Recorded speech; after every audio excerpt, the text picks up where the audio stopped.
out to. Let me now move to His Excellency Ambassador Parfait Onanga-Anyanga, Special Representative of the Secretary General to the African Union and Head of the United Nations Office to the African Union, to deliver his opening remarks. Excellency, the floor is yours, and thank you also for being with us. Thank you very much, Ambassador and dear friend Abdelatif Ahmed, and warm greetings indeed to Commissioner Bankole and my dear sister Fatima, and to all the distinguished panelists on this call. And let me also join you in commending Commissioner Bankole for this initiative, bringing together NETT4Peace is certainly one of its most significant initiatives. And I was just a few days ago with my dear brother Dr.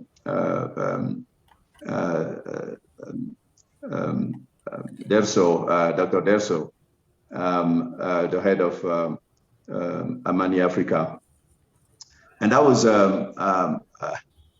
teasing him and saying that really we have made use of all our tools. We seem to be out of solutions. We need the science. We need you, the best brains of the continent, to help us understand where we are and what needs to be done to get out of this conundrum, this pretty complex situation we are. But you are not alone, and that's precisely why Secretary General Guterres answered the question, why do we need a new agenda for peace at this very particular moment in our common history? We are most grateful to Secretary General Antonio Guterres for answering this very call during our times of unprecedented and multifaceted threats. As he explained himself during the formal launch of the policy brief on 20th of July, and my dear Fatima, you were there, and I quote him, "We are on the verge of a new era, marked by the highest level of geopolitical tensions and major power competition in decades," end of quote. Our world is indeed increasingly defined by global power competition, a marginalized global south that feels alienated from the global decision-making systems. Commissioner Bankole just made a point on why Africa needs to be at the table. Our current peace and security architecture is challenged deeply, and it's deemed insufficient and at times even considered inadequate. All our current conflict prevention and peace building tools have shown their shortcomings, even in the area of disarmament. Never before have the threats of nuclear power been so strong as today. Experts will tell us that we've never been as close to midnight, as they call it, as we are today. And to think that the prospect of using those absolutely awful weapons is back on the table is just so scary. It is against this backdrop that the Secretary General felt the need to provide his vision of a multilateral effort for peace and security based on international law for a world in transition, translated in a set of 12 proposals for action that could guide the reflections and decisions of member states.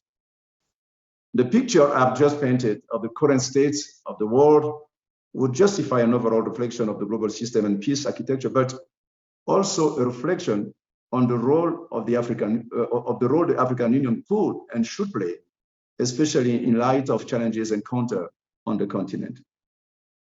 The analysis presented in the new Agenda for Peace draws on extensive consultations with all member states, several regional organizations, and we are very grateful indeed, as you mentioned it, Ambassador Abdelatif, for the contributions made by the AU under the leadership of Commissioner Bankole.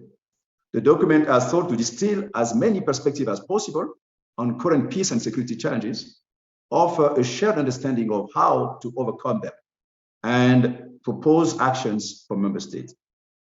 let me just outline a few of the points it highlights.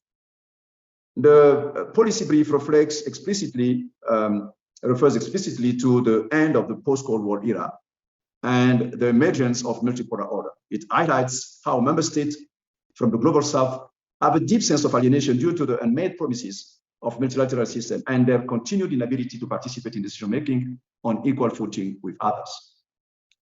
It refers to how frameworks that major powers have used to manage disagreements have eroded and must be rebuilt as their weakness poses threats to all member states.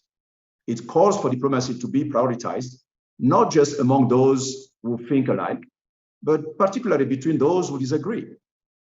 More than ever before, a shared understanding of challenges is an essential prerequisite to agreeing on potential solutions. And I have no doubt that the analysis presented in the new Agenda for Peace will make an important contribution to this in this regard. Of particular relevance is the policy brief's emphasis boosting diplomacy for peace. This is essential because of the worrisome trend of heightened global power rivalry and the arms control frameworks and crisis management arrangement that have helped stabilize power rivalries in the past having eroded. This situation is exacerbated by growing distrust between nations and a challenge to existing normative frameworks. Rebuilding global consensus around these norms will be an essential task of diplomatic efforts going forward, with Africa playing a key role. Diplomacy for peace must also focus on national responsibilities on two levels. Firstly, the obligation of sovereignty, which require a social contract between governments and the governed, including mechanisms to hold each accountable. Here, the policy brief echoes the sentiment of the preamble of the Constitutive Act of the African Union, which expresses the determination to, quote, promote and protect human and people's rights, consolidate democratic institutions and culture, and to ensure good governance and the rule of law. End of quote. State sovereignty is not absolute, but linked to the principle of non-interference reflected in Article 4H of the Constitutive Act. Secondly, is the necessity for diplomacy for peace to focus on preventive mechanisms at the national level. Collectively, we need to do more to develop national prevention strategies and architectures to ensure that local grievances do not flare up into full-blown local or national conflicts and crises, such as the current epidemic of unconstitutional changes of government. Diplomacy for peace also requires us to reinforce preventive diplomacy at regional and sub-regional levels, as outlined in Action 2 of the policy brief. In the African context, I commend the AU for its bold normative framework through APSA and AGA. Now we need to ensure that these mechanisms work effectively and respond proactively and in a timely manner to emerging and ongoing conflict situations. This also underscores the importance of African ownership and agency in addressing these issues in a timely and comprehensive manner, while acknowledging the perennial challenge posed by a conservative interpretation to the whole concept of sovereignty. And the Secretary General himself has emphasized, our responses to peace and security challenges must always be comprehensive and holistic. This is a point that is absolutely critical. And in this regard, really, peace and security cannot be separated from development, climate action, the whole women peace and security agenda or youth peace and security agenda, as outlined in Action 4, 5, and 6 of the policy brief. These issues are indeed all interlinked and have implications on peace and security. Hence, requiring a comprehensive response. In this connection, the UN will be hosting the SDGs Summit in New York in September, and we look forward to further engagement by member states on these issues. Now, above all, diplomacy for peace underscores the primacy of politics. Political solutions through well-established and supported mechanisms, supporting early warning and engagement, mediation and peace building must be the cornerstone of our responses to conflict. And here, I cannot but echo the SG's regret that we as a member state, have not really used fully the the wealth of solutions that are contained in the Charter, Article 33, where we do see indeed that war is not the only ultimate outcome of disagreement. And this is where it says war is a choice, as peace must also be a choice. And indeed, when prevention fails, peacemaking, peacekeeping, and enforcement missions led by regional organizations such as the AU should be authorized by the Security Council. And this is also, as you may recall, a very strong point that the SG is making. Of course, is calling for realistic mandates and supported with required resources, including, as he has been strongly advocating, through assessed UN contributions, that we move away from all these ad hoc solutions that have just exposed the continent and these peace endeavors to much more uncertainty. However, we should also make the case that a necessity enforcement action must also be accompanied by political processes.